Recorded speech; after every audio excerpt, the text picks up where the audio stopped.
Classify. ठीक है, तो अब हमें ये समझ आया कि जो मेरा पेशेंट है 40-year-old man complaining of abdominal distension for 3 months, जो मेरे को लगा कि इसको फ्लूइड है यानी एसाइटिस है, तो अब मेरे पास डिफरेंशियल्स मुझे सोचने हैं कि यार इसको कोई सीएचएफ हो रही है, इसको सिरोसिस हो रही है, इसको सीकेडी हो रहा है, इसको हाइपोएल्बिनीमिया हो रहा है, इसको टीबी हो रहा है, या इसको मैलिग्नेंसी हो रही है, या इसको पैंक्रेटाइटिस हो रही है।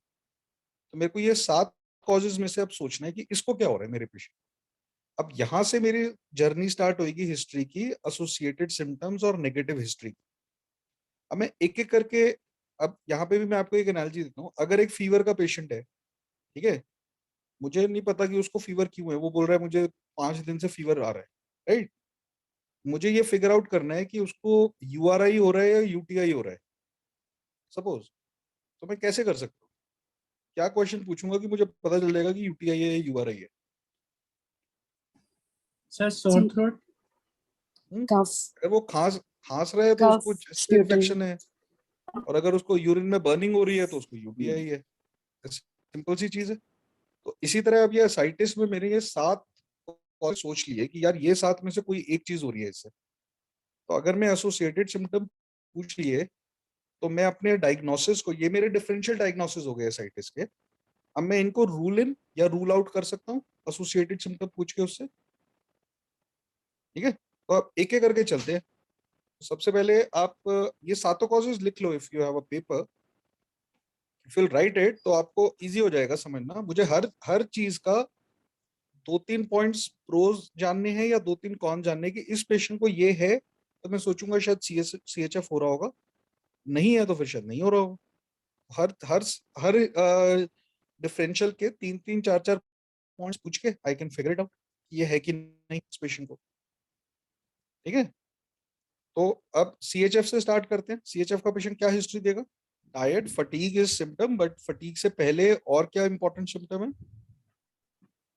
फटीग से पहले सीएचएफ है, लंग में पानी भरा है, सब breathlessness, left dyspnoea. Breathless, dyspnoea on exertion.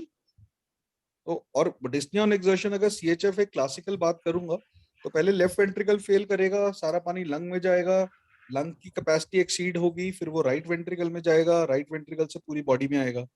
तो पहले पेशेंट को होगा डिस्निया, फिर उसके बाद होना चाहिए आइडियली एनएसआर का। ठीक है, why would this be limited to abdomen? It will be the whole body.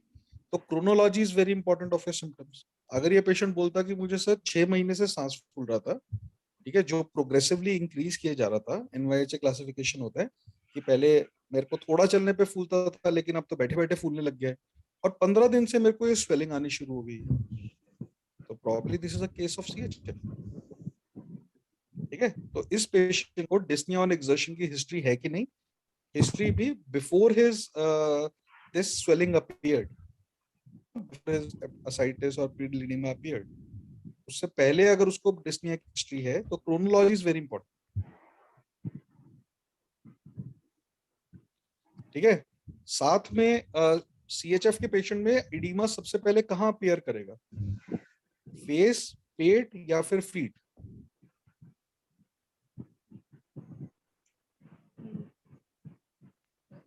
It will be in the dependent parts. अगर पेशेंट खड़ा है, चल फिर रहा है, बैठा है तो फीट में आएगा। अगर बेड रिडन है तो सेक्रल इडीमा हो। तो ऑन द डिपेंडेंट पार्ट्स सबसे पहले। ठीक है, तो अब ये हिस्ट्री मैं पूछूंगा, अगर मिल रही है सीएचएफ की तरफ जा रहे, नहीं मिल रही तो नहीं जा रहा। ये पेशेंट कह रहा था मेरे पेट पे स्वेलिंग है। मेरे साथ में ही जब मैं असाइटिस की हिस्ट्री ले रहा था तभी मैंने उससे पूछा कि क्या आपको पैरों में या फेस पे भी या आंखों के आगे भी स्वेलिंग लगती है, फेस पे भी स्वेलिंग लगती है? ही सेड कि मतलब 3 महीने से पेट पे थी लेकिन अभी 10 दिन से पैरों में भी आने लग गई है। तो क्रोनोलॉजी में मेरा सबसे पहले आपका एब्डोमेन में आया था फ्लूइड, फिर मेरे पैर पे आया, तो this can not be CHF. साथ में ही सेट कि ब्रेथलेसनेस पहले नहीं लगती थी लेकिन अब पेट इतना मोटा हो गया है कि अब मेरे लंग्स पे इफेक्ट आना शुरू हो गया है कि मेरा लंग ऊपर पुश हो गया है, तो अब मेरे को सांस लेने में दिक्कत होती है 10 दिन से। This can not be CHF. CHF पे 3 महीना पहले सांस फूलती है और 10 दिन से स्वेलिंग आती है। ठीक है, तो this can not be CHF. Second है सीकेडी। सीकेडी का पेशेंट क्या हिस्ट्री बताएगा? स्वेलिंग कहां से स्टार्ट होगी? Periorbital. पेरीऑर्बिटल सीकेडी का स्वेलिंग जो होता है आईज के अराउंड स्टार्ट होता है, ठीक है। साथ में और क्या सिम्टम हो सकता है पेशेंट को? Oliguria या फिर anuria. हाँ, यूरिन कम हो रहा है, मुझे कम हो रहा है या बिल्कुल नहीं हो रहा। पेशेंट अगर इस तरह की हिस्ट्री बता रहा है तो आई थिंक कि प्रॉब्ली इसको सीकेडी हो रही है। अगर ऐसी कोई हिस्ट्री नहीं बता रहा तो अगेन, ठीक है। ब्रेथलेसनेस की हिस्ट्री अगेन, क्योंकि वॉल्यूम ओवरलोड होगा तो वो मेरे लंग्स में भी पानी भरेगा, लंग्स में पानी भरेगा तो ब्रेथलेसनेस होगा। तो पहले इडीमा होगा, उसके बाद मेरा ब्रेथलेसनेस होगा, ठीक है। अनलाइक सीएचएफ में पहले ब्रेथलेसनेस थी, उसके बाद इडीमा था। तो आप हर चीज डिराइव कर सकते हो, you don't have to mug up medicine. अगर लॉजिक से चलोगे सब कुछ समझ आएगा। तो बेसिकली आपका सीकेडी में पेरिऑर्बिटल इडीमा या फिर आपका decrease urine output, and you know कि this is not a case of CKD, ठीक है। हाइपोएल्मिनीमिया, हाइपोएल्मिनीमिया में आपका एक तो डिपेंडेंट पार्ट्स पे इडीमा होगा, पैरों में स्वेलिंग होगी, ठीक है, सबसे पहले, ठीक है। Then obviously there will be no breathlessness and all, ठीक है। तो और साथ में hypoalbuminemia can be seen in nephrotic syndrome also, इतना यूरिन में एल्ब्यूमिन निकल के जा रहा है, ठीक है। It can be because of CLD also, CLD में आपका सारा प्रोटीन बन ही नहीं रहा, एल्ब्यूमिन बन ही नहीं रहा, ठीक है। तो दैट कैन बी कॉज, और it can be some malabsorption syndrome, जहां से आपका गट से प्रोटीन एब्जॉर्ब ही नहीं कर पा रहा। तो यू विल आस्क का हिस्ट्री ऑफ क्रोनिक डायरिया हाइपोएल्मिनीमिया के लिए, ठीक है। बट सबसे इंपॉर्टेंट है, अगर मेरा डिपेंडेंट पार्ट से एडीमा स्टार्ट हुआ है तो यू कैन थिंक ऑफ कि अगर पेशेंट कह रहा है कि हाँ सबसे पहले पैरों में लगा था फिर पेट पे आई थी स्वेलिंग, तो यू कैन थिंक कि आपका hypoalbuminemia will be in your differential diagnosis, ठीक है। And last of transudative is CLD. CLD में क्या मिलेगा? सीएलडी के साइटिस में, सीएलडी में देखो जैसे एक्यूट वायरल हेपेटाइटिस भी होता है, ठीक है, उसमें साइटिस नहीं होती। लेकिन सीएलडी मतलब क्रोनिक लिवर डिजीज के अंदर पोर्टल हाइपरटेंशन होती है, उसकी वजह से एसाइटिस होती है। अभी हम पैथोलॉजी में बात कर रहे थे मैसिव स्प्लीनोमेगली की वजह से पोर्टल हाइपरटेंशन में, ठीक है, अंडरफिल ओवरफिल थ्योरी, और आपका एसाइटिस होता है। तो पोर्टल हाइपरटेंशन में पेशेंट को या सीएलडी के पेशेंट को और क्या कॉम्प्लिकेशन हो सकती है? Ascites is just one complication of CLD. और क्या कॉम्प्लिकेशन हो सकता है? आपका ब्लीडिंग हो सकता है, हेमाटेमेसिस, मलीना, ठीक है, आपका जॉन्डिस हो सकता है, या फिर एनकेफेलोपैथी हो सकती है, हेपाटिक एनकेफेलोपैथी। तो अगर ये एसाइटिस का पेशेंट मुझे बोले कि हाँ जी इसको 6 महीने से जॉन्डिस भी था, या 20 दिन 25 दिन से जॉन्डिस ने ऑब्जर्व किया है इसे, या फिर इसको ब्लैक स्टूल्स होते हैं, या फिर इसको 15 दिन पहले खून की उल्टी हुई थी, काले रंग के खून की उल्टी हुई थी, ठीक है, या फिर ये बीच बीच में 15 दिन से बेहोश होने लग गया, स्लीप पैटर्न ऑल्टर्ड होने लग गया इसका, तो I have enough reasons to believe कि यार इसको सीएलडी हो रहा हो, ठीक है। अगर ऐसा कुछ नहीं है, प्रॉब्ली इट्स नॉट सीएलडी, जॉन्डिस भी नहीं है, मलीना भी नहीं है, ये भी नहीं है। बट अगर असाइटिस मेरा पीडीएडिमा से पहले आया है तो cirrhosis will still be in my differential diagnosis. May be patient is not aware कि उसको 2 3 4 वाला बिलीरुबिन है, आंख बहुत हल्की हल्की पीली है, उसने ऑब्जर्व किया, ठीक है। अभी वायरसेस डेवलप नहीं हुए, या वायरसेस हैं लेकिन ब्लीड नहीं करे वो, तो मलीना नहीं है। तो सीएलडी के पेशेंट में सबसे पहला क्लिंचिंग पॉइंट है कि ascites will precede your pedal edema, number 1, and then your associated feature.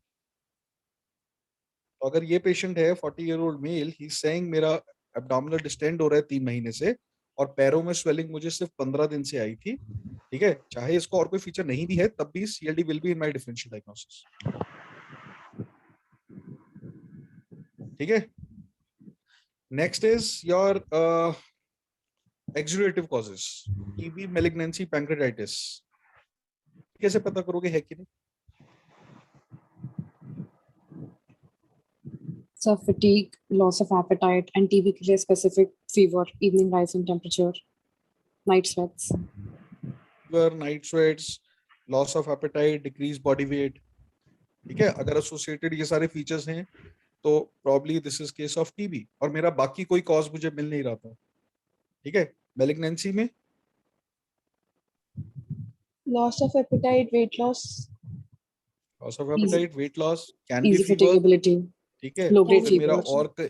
और कहीं मैलिग्नेंसी का कोई एविडेंस कि उसको जीआई ब्लीड रहती है, उसको हेमाप्टेसिस हो जाती है, यू नो, कहीं और कोई मैलिग्नेंसी का फीचर जहां से मेटास्टेसाइज होकर चला गया।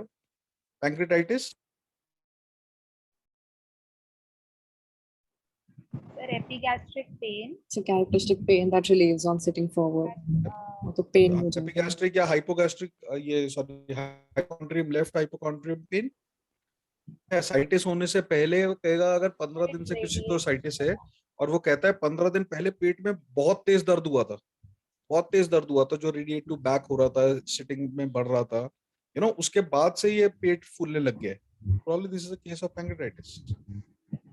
ठीक है, तो अब हमने ये सारा अपना ले लिया. अब इस पेशेंट का अगर मुझे और कोई हिस्ट्री नहीं पता, सपोज ही सेज कि हाँ जॉन्डिस हुआ था और मेरे को ये ब्लीडिंग होता है, यू नो, या पॉटी ब्लैक हुई थी, जो हमने पेशेंट बोला 40-year-old मेल, 3 महीने से एब्डोमिनल डिस्टेंशन, 15 दिन से पीडल एडिमा. ठीक है, 15 दिन से थोड़ा बहुत ब्रेथ का history, and on probing he said कि हाँ जॉन्डिस भी था और एक बार स्टूल ब्लैक भी हुआ था 15 दिन पहले. What is your diagnosis of this case? CLD. CLD portal hypertension ascites. ठीक है. Okay.